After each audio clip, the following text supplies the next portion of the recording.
Have you ever asked yourself if the job that you're doing at the moment is sufficient? Have you ever been in a position where you felt that you should be doing a little bit more? Let's get to this. Story time. So before medical school, I was in ENT.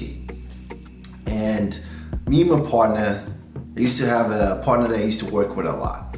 And anytime me and him got together, we used to pick up a bunch of overtime shifts. So this was one of those overtime shifts where we worked together.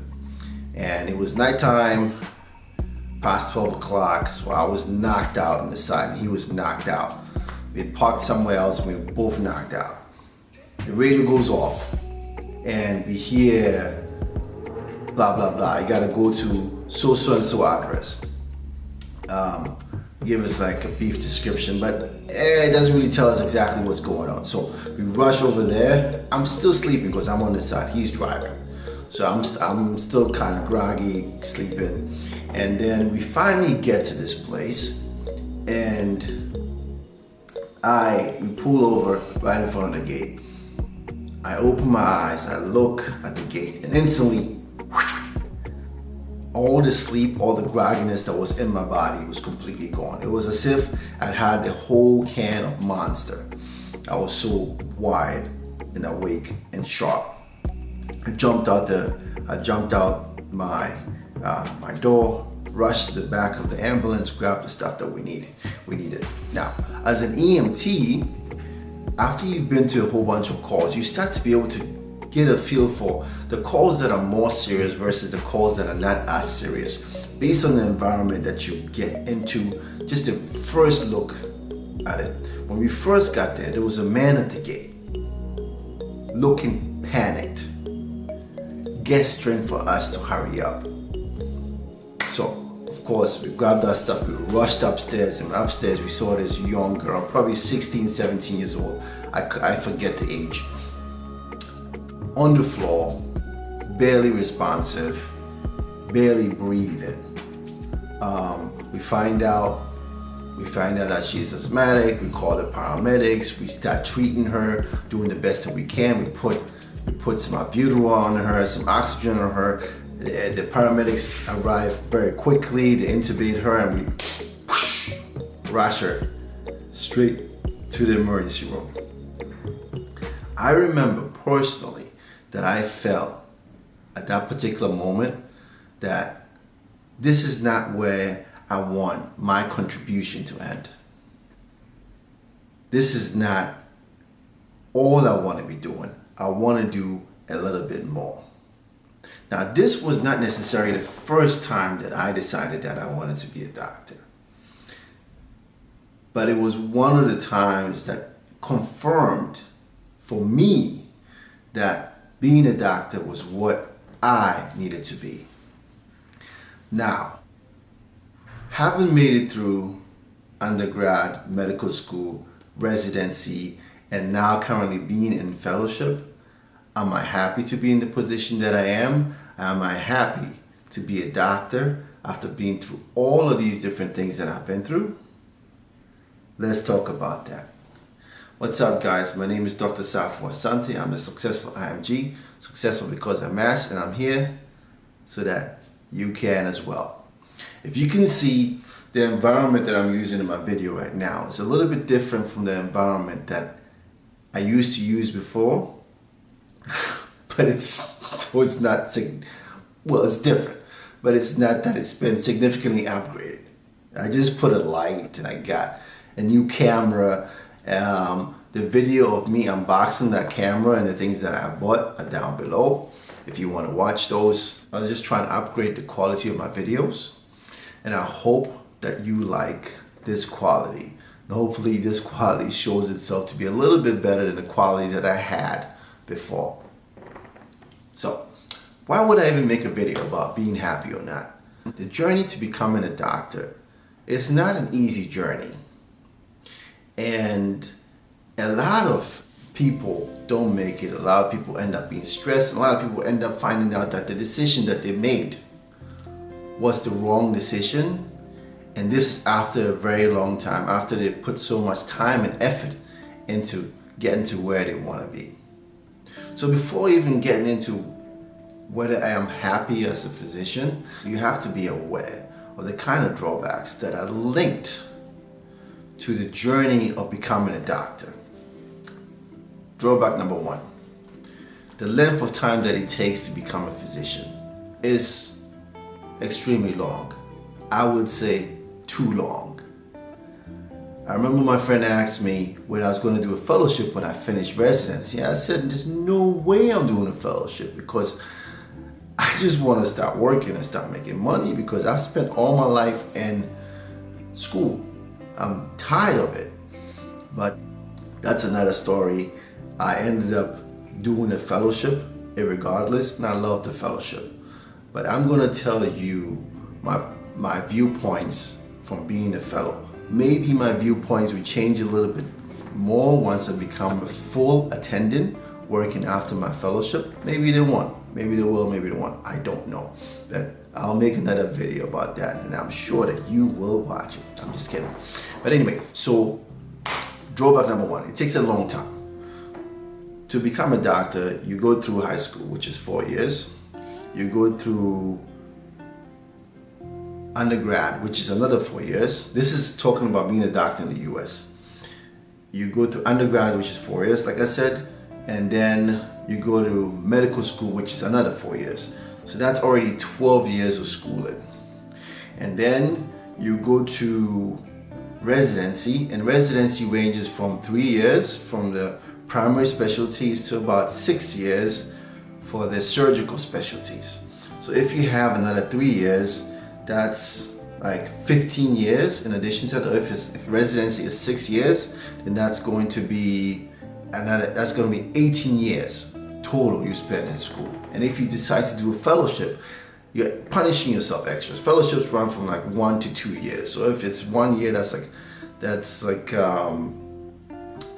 at shortest it's gonna be like 16 years. At longest it'll be like that would be 1 to 2 plus the 18, right? If you're doing a surgical specialty, then that would take you to about 20 years. So you can be in school for about 20 years, which is a long time. Now, if it was only about being in school for that long and everything else was fine and dandy, then that would not be that much of an issue. But you also, and this is number two, you also forgo time with family, time with friends, time vacations, time to yourself. You sacrifice a lot of these things because you're so focused on trying to become the best doctor that you can be. And that's very important as a physician, because as a physician, you're responsible for the lives of many different people. And that's a big responsibility. So it takes a lot of work and a lot of effort on your part. So we spoke about the time that it takes to become a physician. We talk about the sacrifices that it takes to become a physician. And then on top of that, in addition to those sacrifices, you also have to undergo, it's like you just bludgeoning yourself because you like it. You have to undergo this intellectual rigor. Like, the journey is so intellectually rigorous. I've taken so many exams. You take the SATs, fine, everybody takes the SATs. Then you take the MCATs. Then you gotta take the step 1, the step 2, the step 2 CK, the step 2 CS. And then in residency, you step 3. And then you gotta take your family medicine boards. And then in 10 years, you gotta take your boards again. I say family medicine boards because I am a family medicine physician, but surgeons would take their boards and internal medicine specialists would take their internal medicine boards and so on. And in addition to that, so this is not only standardized exams that you have to go through, you also have to go through like the block exams for regular classes, and they get intense. So you get great scores, you might get bad scores, and it's just like you're just beating yourself because you're a glutton for punishment, right? So we spoke about the length of time, the sacrifices that you go through, the self-abuse that we like to put ourselves through. And then there's also opportunity costs, right? So one of the things linked with being a physician is that you make a lot of money. That's the thing that is in everybody's heads. Physicians are successful, they make a lot of money. The problem with that is all those times that you are working to become a physician, you are not making that kind of money. So your friends that become engineers start making, albeit less than what you will be making in the future. But once you start adding that money that they've been making to each other, they make a decent amount of money and able to start living their lives a little bit earlier, but you have to wait. To be a physician, you are delaying the gratification, which means that you're putting off the time that you're going to be making the money. That's the kind of money that people are thinking that physicians make. And to be honest, with the kind of time, effort that physicians put into becoming a physician, whatever it is that money that they make, they deserve that because they put a lot of time, effort into getting through the journey that they had to get through to become a physician. In addition to that, you also take out loans. So you come out with a lower net worth than what you had before you went in because you had to take out a significant amount of loans. So a physician takes out on average a loan of $190,000, okay? But that's an average, which means that it can go upwards to about $500,000 in loans. So by the time you come out of residency, by the time you come out of your fellowship or whatever it is, you are already about $200,000 to about $500,000 in debt to start out with. So that kind of offsets the salary that you're making as a physician when you do start to make a salary. Sure, as a physician, you will, with the salary that you're making, you can pay off that loan fast, but by paying off that loan, you're still delaying the full gratification that you get from taking the route that you took, which is the route to become a physician. Now, with all that said, what do I feel about becoming a physician? Am I happy with the choice that I made? And I can look you in the eye. I can look you dead in the eye and tell you that I am extremely happy with the choice that I made to become a physician. I am happy where I am at the moment, which is working as a physician fellow. And even during residency, when things were extremely hard, when things were rigorous, and the time that we had to spend in the hospital was a lot, I still enjoyed what I did. Why? Because I liked what I was doing for my patients.